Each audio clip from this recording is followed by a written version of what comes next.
Hi, my name is Marcin Żebrowski and this is my podcast about cities, Urbcast.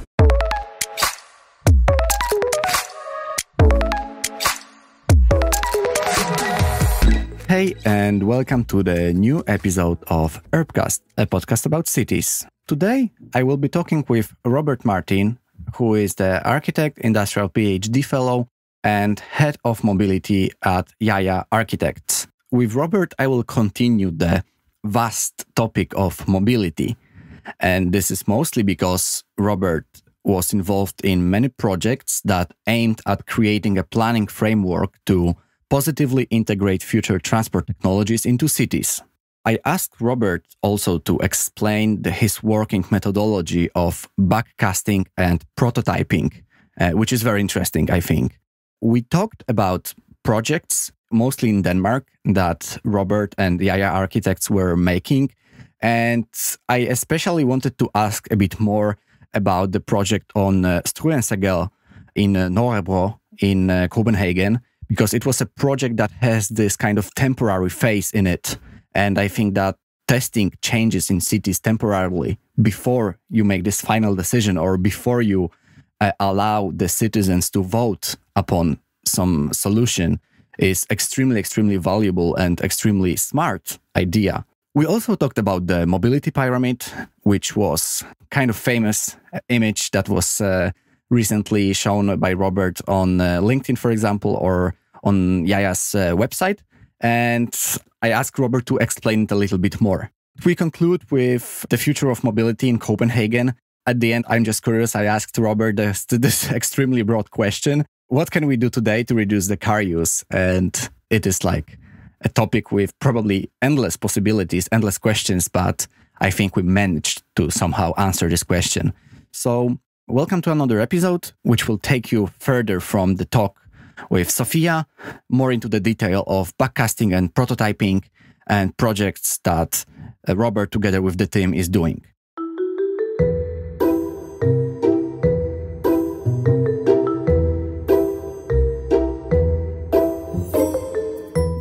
Hello, Robert. Thank you for taking part in this podcast. Thank you for coming here, or maybe I should say thank you for inviting me.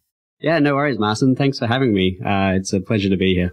I'm really curious about this mobility projects that you are carrying out right now. And I would like to first ask you for giving some introduction about yourself to the listeners. Yeah, sure. As you said, my name's Robert. I'm an architect, and I'm also the current head of mobility at JAJA Architects. And we're a small architecture and urban design firm based here in Copenhagen, Denmark. And could you tell us just a little bit more about how you and then the JAJA Architects, how did you get your interest in mobility? I wish I could say that I came up with it myself, but it was actually driven by the original partners there at JAJA. So I think it actually started for them with a project that we have here in Copenhagen. It's called Conducted Lullers. Mm-hmm. I'm not sure if you know it, but it's the kind of red parking house in Nordhavn. Yes, I know this building. I will not repeat the name as it was too hard, but yes. Yeah, anyway, for those of you that do know it, it's kind of quite well known here because it's not really your kind of typical parking house. It's this bright red parking house with this amazing public space on the top. Yes. And that public space is kind of 6 stories up in the air and gives this amazing view over Copenhagen. And the building itself is quite iconic. It's kind of pasted all over Instagram with a lot of influencers choosing to do photo shoots there. Yes. But really what it kind of did for us was highlight the relationship between transport, architecture, and the way we build cities. Because a parking house would otherwise be a kind of infrastructure which is dead in a city. And by rethinking it, we were actually able to give quite a lot back to the residents of the city. And that kind of started our interest in mobility. I've been even referring to your project yesterday because what you did with this parking structure and placing this public space on the top, I think it's very inspiring because suddenly this parking, as you just said, it gets another life and people kind of start to have, an aim into just getting there because there is this public playground and just public space, which has very nice panorama view. So yes, I think that this is kind of changing the perception of the parking, right? Was that the start that you kind of wanted to change the perception of certain place? Yeah, I think maybe it was more how much emphasis we put on the space that we give cars in cities, actually. So if the parking house was kind of our first step, the first kind of inquiry that we had and what kind of launched the mobility department at JAJA was kind of a frustration with the way that we were working in our master planning projects. So we do a lot of master planning projects in the office, but no matter how kind of hard we tried to kind of introduce, say, more sustainable ways of moving within those developments, we were kind of overruled by transport engineers. Okay. Whenever we would get there, they would kind of laugh at us and say, you know, you can't possibly have that little parking or expect that street to be that kind of narrow. You know, these are the kind of standards that you need to have. And those standards are just overly kind of generous to cars. So, you know, we weren't really able to kind of fight them either.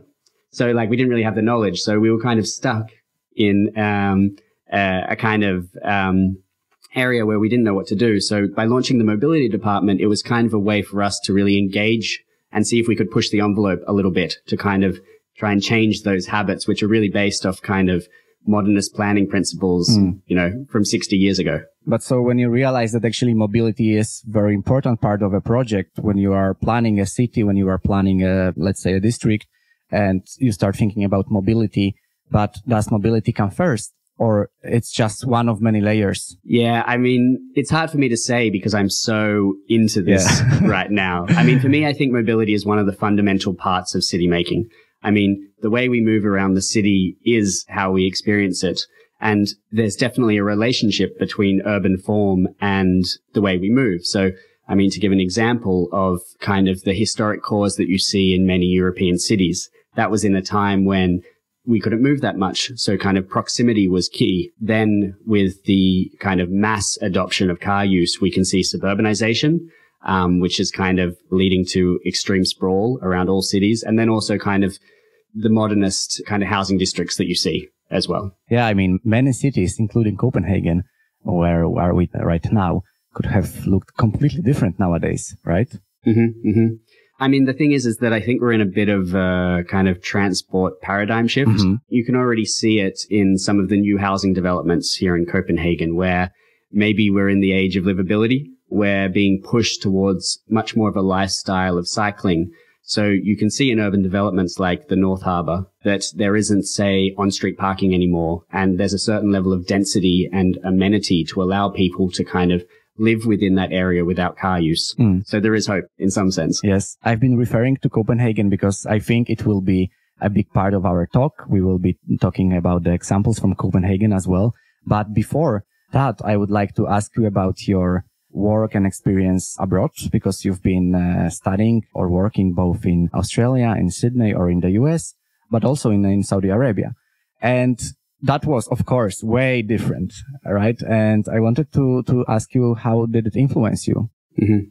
I think it's funny because it's only, say, Copenhagen and the US have I been so aware of mobility, because that's kind of since I've started working in this space, whereas Saudi Arabia and Australia was much more kind of internal, right? And it's only upon reflecting it now that I kind of understand it, because I grew up in Australia in kind of a fringe part of Sydney. So I wouldn't say it's really the city, but I wouldn't quite say it's the country. It's kind of a transitional space. And public transport is fairly rare in that area. And so as soon as one turns 16, they're forced to get a car because there isn't that many other options to get around. But when I moved to Sydney, so the kind of center city for university, I kind of sold my car within 6 months because I found it so frustrating to get around in constant traffic, always battling to find parking. And I much more enjoyed to get around by my bike. So I kind of sold the car because of my urban environment without even thinking about it.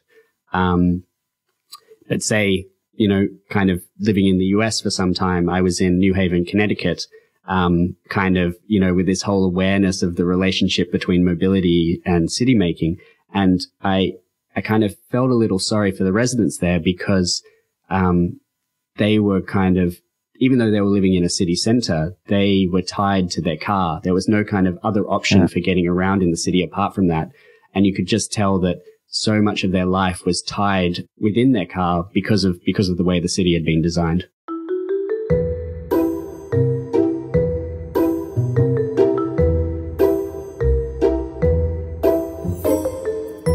Yes, and I can just relate that it happens everywhere.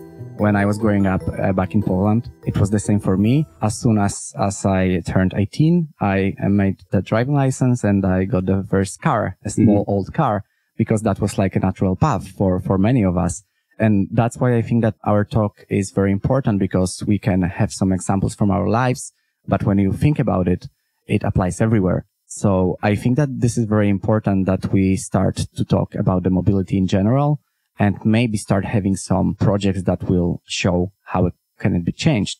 And I hope that one of those projects could be your research and projects that you are making. And here I would like to start to talk about your working methodology and the idea of backcasting and prototyping. If you could just introduce us to this concept. Yeah, sure. I think before I go into our methodology, I might just give a little bit of background about why we want it, or why we've developed it, because as part of the kind of mobility department, we've been trying to develop ways of working with traditional transport planners, because we don't try and pretend that we can do their job. Like, you know, they have certain tools that are really beneficial to the way we plan cities, but we think that with the kind of our expertise as spatial designers, we can add an extra element. So I think a lot of, say, transport planners, they're discussing, like, say, efficiency of roads or the capacity, or like how long a queue time is. They're not so concerned with, like, you know, is this street too wide for people to be able to kind of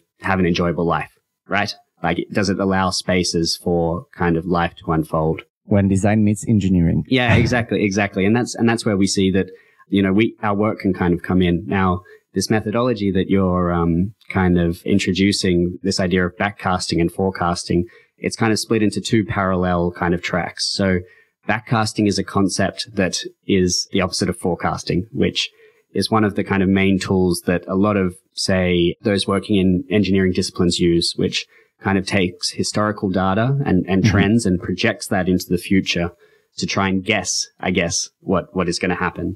So backcasting does the opposite. So it's about, rather than trying to guess what the future will be, it's about designing it. Like, it's saying, what do we want for that future? And then finding the steps backwards in order to get there. Prototyping kind of balances this. So what we do with prototyping is that we take that idea of the future, that kind of vision that you kind of create in backcasting, and then you kind of sample it in the present. So you kind of take that idea and bring it into now. And by doing that, you can kind of gain knowledge and user feedback to actually understand, what does that mean for people? How would it work in principle? And then that can then inform that backcasting vision as well. So they're kind of working in opposite ends, informing each other. And was this something that you used for a couple of projects in Copenhagen? Can you tell us more about how you implemented it, and what is your vision for car-free Copenhagen as well? Yeah, I guess the methodology doesn't make a lot of sense until we kind of see it in practice. I would give you an example of of the way we work with backcasting. So that has been very much about developing a future vision for Copenhagen. And that future vision for Copenhagen is one where we're not relying on car use. It's not set at any point in the future, because we don't know when certain technologies are going to come into maturity. But it's more like, what would it look like if we didn't have cars on the street? So it's much more about moving with public transport, having lots more greenery and places to live in the street, as well as greater infrastructure for micromobility kind of devices, such as kind of bikes and scooters.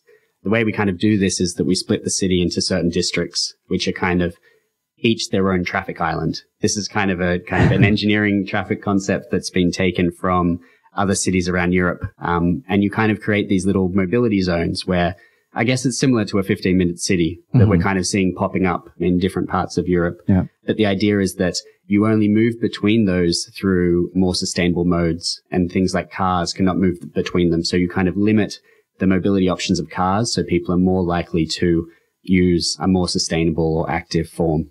If that's the kind of backcasting element.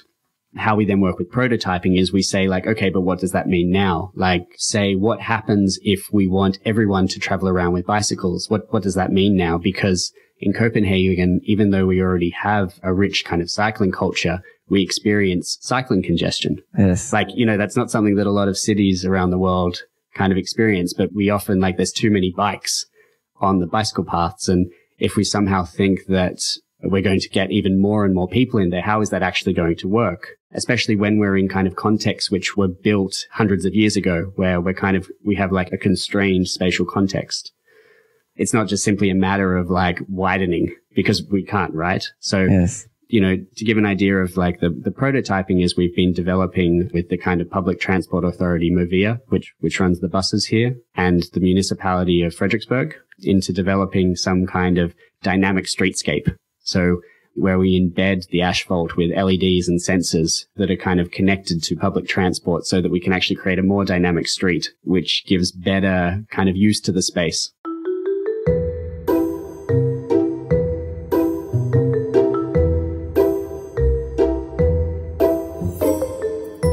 But that's the reason why we also talk about Copenhagen, because I really would like to show in my podcast as well to the listeners that it has some kind of maybe false image of being the ideal city, that everything is working perfectly and it's a heaven on earth.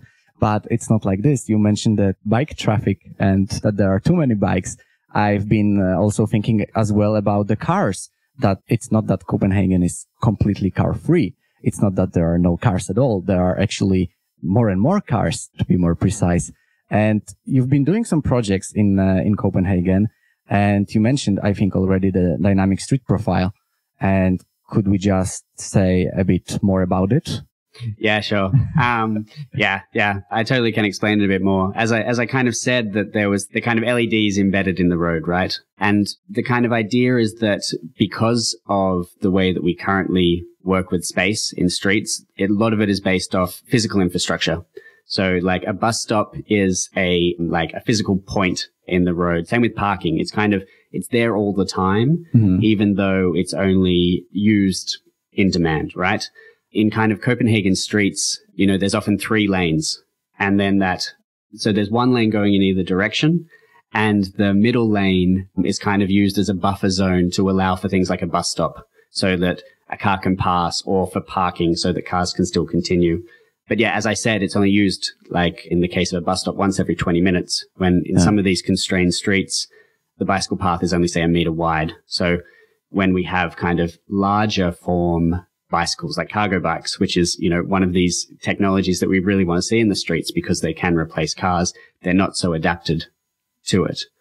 So yeah, anyway, this dynamic street profile that we're working with kind of takes away that 3rd lane, because it kind of creates some kind of dynamism in the street so that we can create a wider bicycle lane, and then that thing like that bus stop can only appear when it's needed.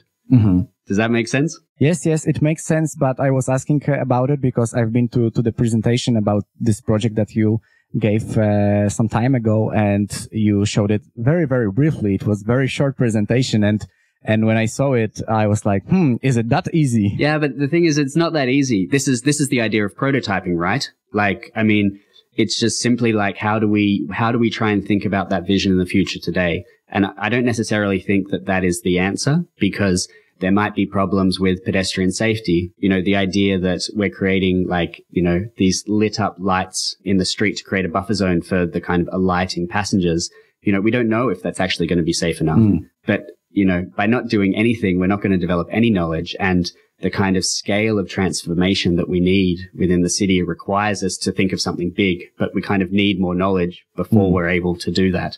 So I think that's where the kind of prototype of the dynamic street profile comes in. It's about prototyping, which I like a lot, and I will maybe explain it more later, why I'm so interested into this part. But still, staying at this topic of prototyping, the ideas, the visions for mobility, I would like to talk about the other project, the other example, which was, if I pronounce correctly, Strueensegade. Yeah. In one of the districts of Copenhagen, which is called Urbcast. And there was a very, very big role of prototyping in this project. And it was kind of a time-limited phase of this prototyping before it was or it will be developed further.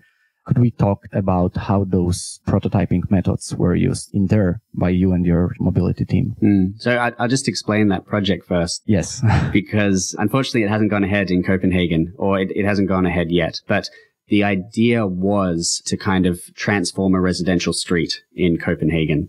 Because one of our theses in the mobility department is that when you kind of reduce the reliance on cars and kind of take them away from the built environment, you create spaces of high quality for the people that live there. Mm-hmm. So our idea was to take away the parking, or rather to take away 80% of the parking on a street. So there would still be some parking that could be taken up by like shared cars, but the majority of the road space or the car space would be taken away, and this would be transformed into different kind of amenities. So like greater on-street parking. I don't know if you've noticed in Copenhagen, but bikes are kind of littered everywhere because we don't actually provide kind of adequate infrastructure, but also kind of like community houses. So places for the residents to come together and cook barbecues, or outdoor working spaces, more greenery. There's a severe lack of greenery in Copenhagen. Exactly. And that's just one of the backsides of Copenhagen that I can really say that strikes me. Mm-hmm. It's not a very green city. Yeah. And they're having a lot of problems with this because there's so little green space that when it rains, it floods because it can't be absorbed into the ground.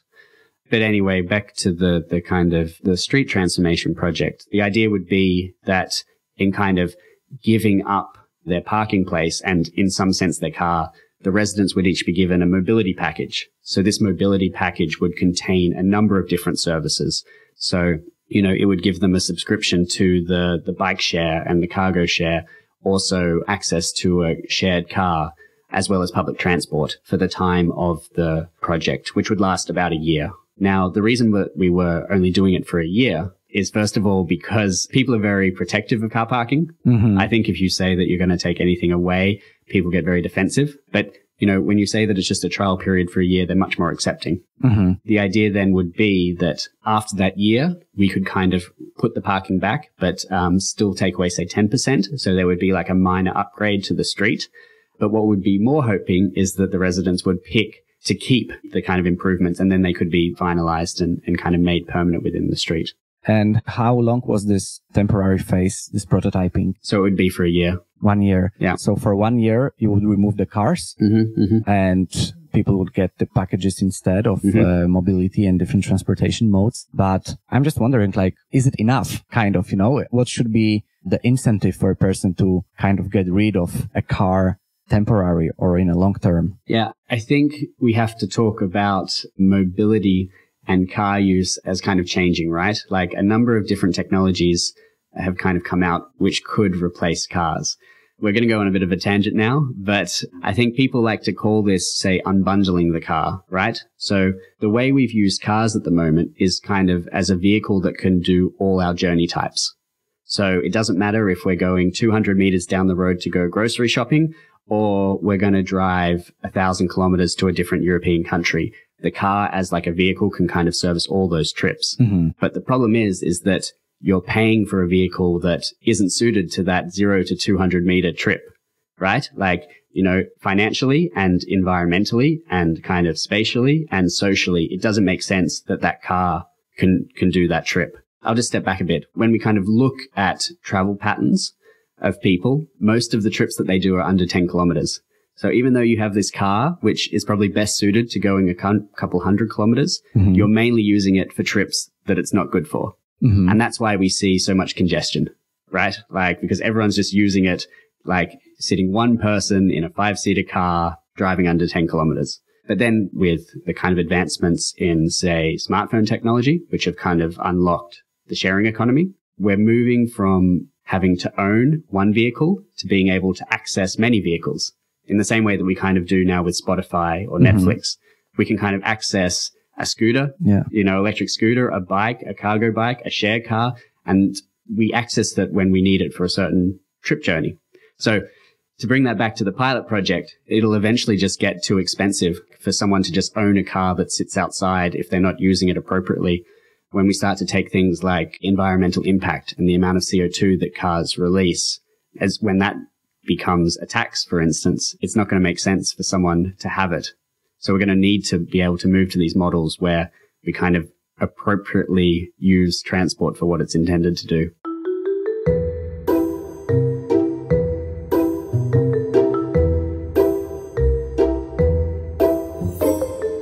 The interesting thing for me is that it's already quite expensive to have a car in Denmark with the tax of 150% of the value of the car while buying it, right? Yeah, it's complicated because it's kind of changing based off the type of car, whether it's new or old. But yeah, you can say that. Yeah. But still, you could say that you have this disencouragement for the car use or for the buying the car. And maybe that could be an incentive on its own. But I think it's not, because we have still so many cars and people kind of can afford them. So if they are not distracted by this very, very high tax, it means that they value the use of cars so much that they are willing to pay this extra money and still have a car. Yeah, I actually think cars have become cheaper in the last 4 years. Okay. They've actually reduced a lot of the taxes. So this is why we've seen such a big increase in car ownership, especially in Copenhagen. Tied to this is how cheap it is to park on the street. So a parking license, and this changes all the time, or it's changing at the moment, but I'm pretty sure at the moment it's 400 kroners a year for a parking place, which gives you ownership of, say, 15 square meters of public land, because you can just park your car for as long as you want and it will stay there. It will stay there for 99% of its time, or like 23 out of 24 hours of a day. But I think what's even crazier is they've done studies in Copenhagen, and 1 in every 4 cars don't move Monday to Friday. They're there simply as a weekend car for people to escape the city. So cars are literally like, it's more than 99% of the time. And the only reason they can do that is because parking is so cheap. We hear anecdotes of, rather than hiring a storage like Pelican Storage, I don't know if you, that brand, people will simply use their car as an extra room. Because I mean, it's crazy. Like if you're renting, say, a room in Copenhagen for, say, 15 square meters, you're paying 5,000 kroner a month. Yet you can pay 400 kroners a year for that same amount of space out on the street. It doesn't make sense. And this is why I think people are kind of using cars so much. That's crazy, because it's similar in other countries and cities. And I can just say something about Warsaw, where parking on a street was extremely cheap. It is still, but there was kind of a race recently. And the price, I think it was, if I recollect correctly, it was eventually raised for very low amount, couple of kroners.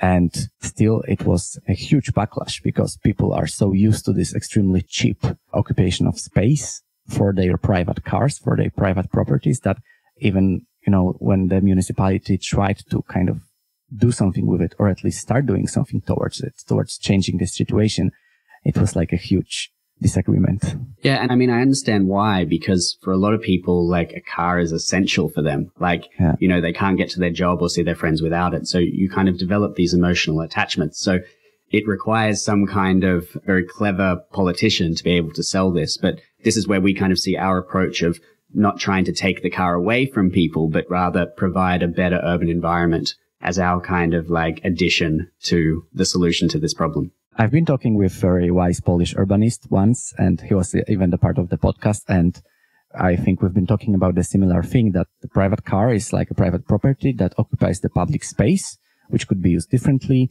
But this is about the capture of the private space, of the public space by a private thing and by private property. And we were just laughing that if we put the private cars on the street, why can't I put my sofa outside on the street? Because maybe I don't have space. I don't have enough space in my flat. So I just want to put my private thing that I'm not using very often. We are not sitting on the sofas for whole time, right? So why can't I put it on the street? Yeah, it is crazy. But I think this is what actually drove the parklet movement in the US. I'm not sure if you've seen this, where people were actually renting a car space for a day and then setting up an internet cafe. Right? Like they would just kind of put some fake turf, AstroTurf, on the ground with some chairs and some sofas, and then people would go and hang out. And they would do that once a year as a kind of protest, right? And I think that sparked a whole movement. You can see that now in many cities around the world, that parklets, as a way of just maybe taking 1 parking space or 2 parking space and kind of putting in some other amenity, is actually, say, an inroad to getting people to think, okay, maybe we can use this space for something else than just car storage.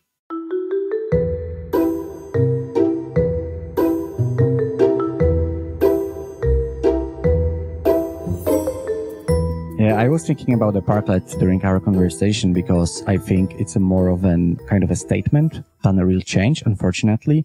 And this brings me to kind of explaining why I was asking about this prototyping so much, because back in 2017, if I remember correctly, there was a Polish foundation and we had a project that was called Livable Street. And in 3 different cities in Poland, including the capital city, Warsaw, we closed off the street for cars for a weekend. And we introduced some temporary street furniture, some benches, some low-cost plants. We even just rented them to put it on the street. And we've been trying to ask people about this mobility, like, don't you feel better now when you kind of basically walk on the street or when you can bike there?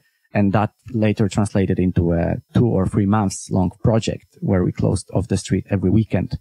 And that's why I think that it was still kind of a statement, not a real change, because nowadays this street is again used for cars only. It was just more of this project/event that was there for people to maybe try to show them that the street could be used differently, not only for cars. And also, as you said, it's not about removing the car completely. It's just giving a good alternative. And that's why we've been making this prototyping project, and it was extremely interesting thing to do and a very fun thing to do for me as a young urbanist and designer to basically have this, yellow vest. And I was just showing the red sign to cars and I wouldn't allow them to pass, or I was asking if they live on the street, the people, so then they could of course pass to park their car. But other than this, it was not possible. But yeah, this was just temporary thing. So I'm just really looking forward to seeing how those projects from this temporary phase will move forward, especially on the Strueensegade. What was the effect? Yeah. I think what you need, and I don't know your project, so, if I'm wrong, just tell me. But I think one of the most important things is recognizing the limits of the agency of the architect and urban planner. Like, you actually need to have a strong collaboration with government and politicians to actually enact change. So we can kind of demonstrate the benefits, but unless you have that political backing, that temporary installation is never going to be anything. I mean, I would give an example of Times Square in the US. That was by Jeanette Sadiq Khan, and she actually did a similar thing. Yeah. Like, it was very temporary. They just went out and bought banana lounges and just chucked them down on Times Square one day and stopped traffic. But they had a mayor, I think it was Bloomsburg, yeah, that he said, if you can show me data that this is having a positive effect, we'll just keep it. And kind of the reaction probably is, as you're saying, in your project, that people were quite positive to it. But then because they had that strong political backing, they were able to turn that into a kind of permanent project. And everyone can see how much better that space is now. Yeah, I mean, of course, in our case, it wasn't anarchy and closing the street for cars only. It was, of course, working with the municipality as well. But I think it was even for them, it was more of as well a temporary project because there was such a big backlash from the car owners and people starting some small protests. But the bright side of it was that we worked extremely closely with the people living there. So they kind of felt more responsible for the street, and they kind of saw this perception of, okay, so I can actually own a part of a street that I'm living next to. So I mean, it's not like owning, but like feeling responsibility for. And that was our, I think the biggest, at least to me, it was the biggest thing that changed, that people started to take care about it. They started going out and, clean the street, wipe all the trash out. And I think that they started feeling responsibility. And maybe that's also how we should act in different places as well, that if people start seeing that they can be responsible for the street and that parking their own private car for such a long time is not the best idea, maybe then something will attract them more to change into those, for example, transport bundles. Yeah, I think hopefully as urban environments become denser and denser, people will kind of appreciate the street a little bit more. When space starts to become a little bit more scarce, we're going to look, okay, what public land do we actually own? Yeah. And that's going to drive conversations. I think that's actually what's driving the conversation right now. We can kind of, through the kind of corona pandemic, there's been a lot of discussion about putting down bike lanes and allowing restaurants to kind of spill out onto the curb. And that's really getting people to think, okay, we don't have so much space. Let's use it for something that we enjoy rather than just parking a car.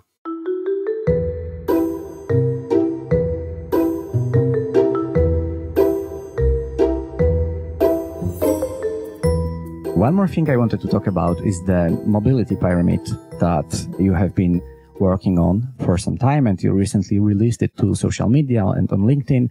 And it got, I need to say, it got popular. I mean, I saw a lot of people talking about it, and I was just thinking, like, how can we help people understand this pyramid? So it's not that they only see this image, they like it on Facebook, they like it on LinkedIn, and then they just, go for it.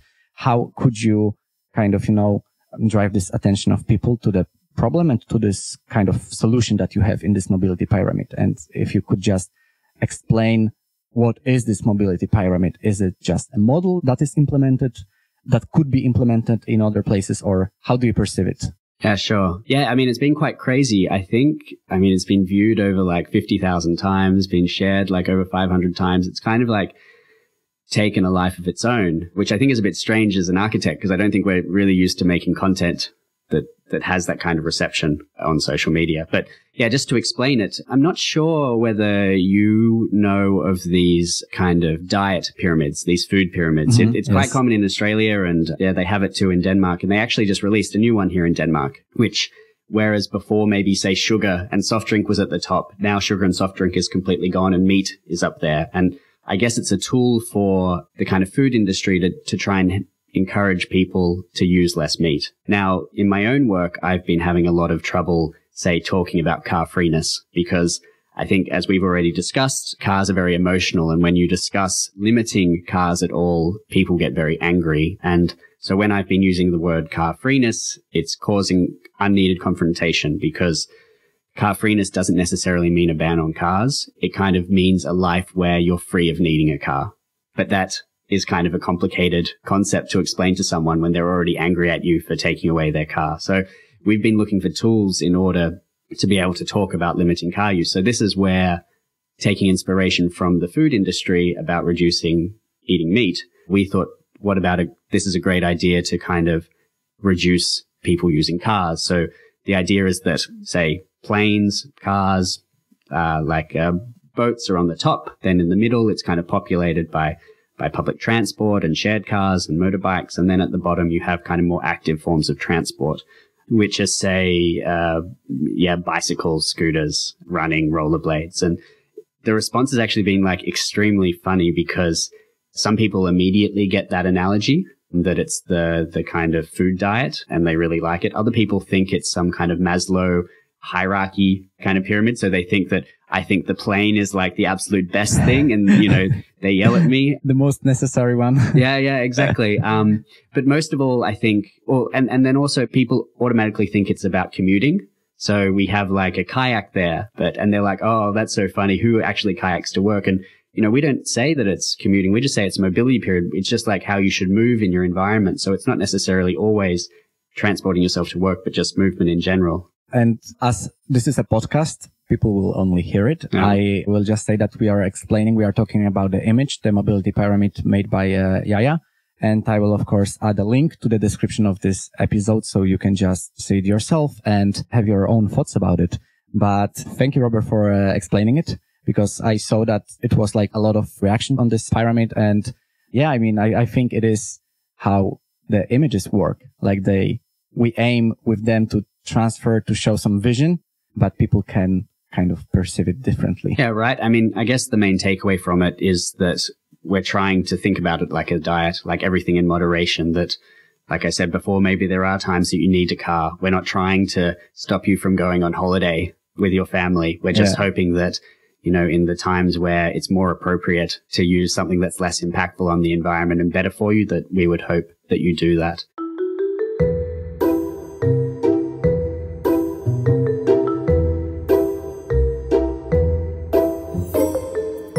Okay, to conclude it a bit, we started with Copenhagen, and now I would like to ask you about the future of mobility in Copenhagen. And I know it's an extremely broad topic, so let's just focus on that. Even though there are only 9% of trips taken by car, one single car ride takes up to 90 times more space than such a ride by public transportation or by bike. And as we said before, cars just, stay still in a garage or on a street for 99% of its time, or even more. So what we can do today to reduce the car use. Yeah, I mean, you've hit the nail on the head with the statistic that a car uses like infinitely more time space than other modes of transport. I think it depends on the city, right? Like, I don't think, and we are talking about Copenhagen, so I will focus on that, but I think like just by what we suggest here in Copenhagen isn't necessarily replicatable in other cities. It's going to need a context-driven approach. I would say in Copenhagen, the largest thing that we can do is shift to car sharing models. Like, as we already talked about before with the weekend cars, 1 in 4 just sit on the street, not being used. And I just think, say, a share car, there are different statistics depending on what study you kind of look at, but they say between 5 and 13 cars a single shared car would replace. So, there's scope within that those 1 in 4 cars that are only used on the weekend could easily shift to a shared car, if not more. So if you want to talk about kind of an immediate effect that might help way into the future and developing a culture around sharing, I would say we really need to look into facilitating better car sharing systems here in Copenhagen. So that would be the biggest step. Yeah, I mean, maybe the first, maybe the first. first. Yeah, maybe the first. I mean, we can talk about like new lines of public transport. We can talk about like, enabling different sharing modes for different types of micromobility, getting more cargo bikes. But I think like something that would immediately impact the city is something as simple as car sharing. Let's start in one way and then we can take it further from there. So I think it's a very wise thing to do. But okay, we managed to kind of wrap it up. And I just wanted to ask you about 2 more things. And one of them is, what book could you recommend to the listeners? It can be about mobility and transportation, but not necessarily. Yeah, it's actually not. I was thinking about this, and I think at the moment I much more prefer to read novels than kind of books about architecture and urban design and city planning, because I think my day-to-day job is a lot of that. And so I was hoping to recommend the book called The Three-Body Problem. It's a Chinese science fiction book that's been translated into English by an author called Lu Zhixi, and it's part of a trilogy. And basically this book and this trilogy spans 60 years into the past from today and then 1,000,000 years into the future. And it's quite amazing for kind of unpacking all the different challenges that humanity faces over that time period and how they deal with it, kind of from the individual level to the kind of collective, and how, changing 100 years, the kind of perspective on how we're going to deal with these challenges changes completely. And so I think it's quite appropriate when we're thinking about wicked problems like climate change and reducing car use and our greenhouse gas emissions to kind of have that perspective in it. So that's why I thought it was an appropriate book that people might like to check out. This sounds interesting. I didn't expect such an answer. And where can listeners follow your professional work, both your like private or work at JAJA? I think LinkedIn is probably the best platform to follow us. I think in terms of reaching new professionals and having kind of a professional discussion on the work, I think LinkedIn is the kind of best platform. So I guess you'll kind of just like put in my handle and anyone can feel free to reach out to me and connect with me on there. Robert, it was a pure pleasure talking to you, and I feel that I learned a lot, and I would like to thank you a lot for talking and for being the part of the podcast. Yeah, sure. Thanks for having me. It's been fun.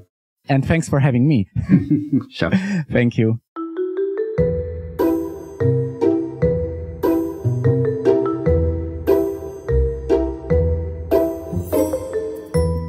Thank you for listening to the newest episode of the podcast with Robert. And I hope that we kind of introduced the work of Robert and JAJA Architects in mobility, and that we also showed some solutions for changing our cities and adjusting it to the more climate-friendly modes of transportation, and in general, turning our cities into more friendly to the citizens and to people who are using the different modes of transportation, including bikes, smart mobility, but also cars. To me, I wanted to just emphasize that it's not that car is the pure evil and it's like the worst that can happen. Of course, it has many, many drawbacks, but of course, car is still something that we need. And I think that the key takeaway from this talk will be that, okay, let's have cars, but let's focus that those short distances in our cities, the one until 10 kilometers or the one until half an hour, it's just possible to make them using some different mode of transportation. for example, bike or e-scooter or public transportation. And I mean, of course, we've been basing mostly on Copenhagen, and maybe not every city is so bike friendly or has worse transportation in general, but that we should aim to make those especially small, short trips within the cities being more sustainable. And I mean here, not using car to, make small grocery in your nearest store. As Robert has been doing some research as well, I will just add the links to the projects that he has been working on. And I hope that our talk encouraged you enough to read more about mobility and basically to think about it more. And if you have some thoughts, some questions, some ideas, just feel free to reach out to me or Robert. And yeah, I hope we can have a conversation, because this is why I'm creating this podcast. So thank you one more time, and see you soon.